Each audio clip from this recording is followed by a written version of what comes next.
Salut, bienvenue dans cette nouvelle vidéo. Aujourd'hui, je vais t'expliquer le fonctionnement de l'outil sélection rapide qui se trouve ici avec l'outil baguette magique. Si vous voulez savoir comment utiliser l'outil baguette magique, j'ai déjà fait une autre vidéo qui parlait de l'outil baguette magique. Donc nous, aujourd'hui ici, on va voir l'outil sélection rapide qui est un outil vraiment très important qui est plus avancé que l'outil baguette magique qui utilisait la plage de couleurs pour faire sa sélection.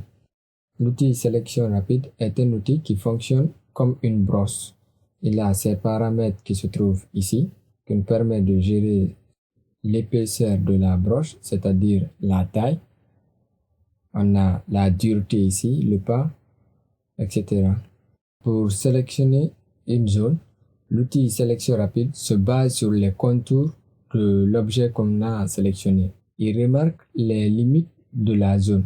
Par exemple, je vais essayer de sélectionner le ciel ici. Il suffit que je clique et je glisse. Voilà, j'ai déjà une présélection. Je viens ici, redessiner encore. Là, on a tout le ciel qui a été sélectionné. Si par exemple, je veux changer la couleur du ciel ici ou supprimer le ciel, il suffit simplement d'appuyer sur la touche de suppression pour supprimer le ciel. Je vais faire un exemple. Voilà, là comme ça, j'ai supprimé le ciel. Je vais faire un retour CTRL Z. Si aussi j'importais une image, elle allait directement s'afficher sur la zone de sélection. De même si je fais un calque de réglage. Une fois qu'on a une sélection sur une zone, dès qu'on applique des effets ou des filtres, par exemple ici les calques de réglage, ils s'appliqueront directement sur cette zone sélectionnée. Si j'essaie de changer la couleur du ciel, vous voyez, c'est uniquement le ciel qui change de couleur ici. On voit que également il y a ces plantes ici qui changent de couleur parce qu'elles ont été sélectionnées. L'outil ne fait pas une sélection parfaite, ça nous permet juste de faire une sélection rapidement d'une zone pour voir ce que ça va donner.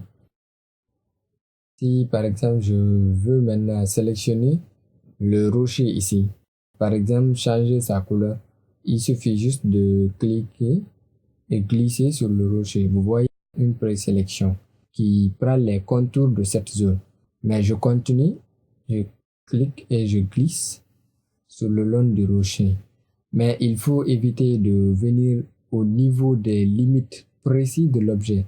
Il faut dessiner sur l'objet, pas les limites, comme par exemple faire ceci.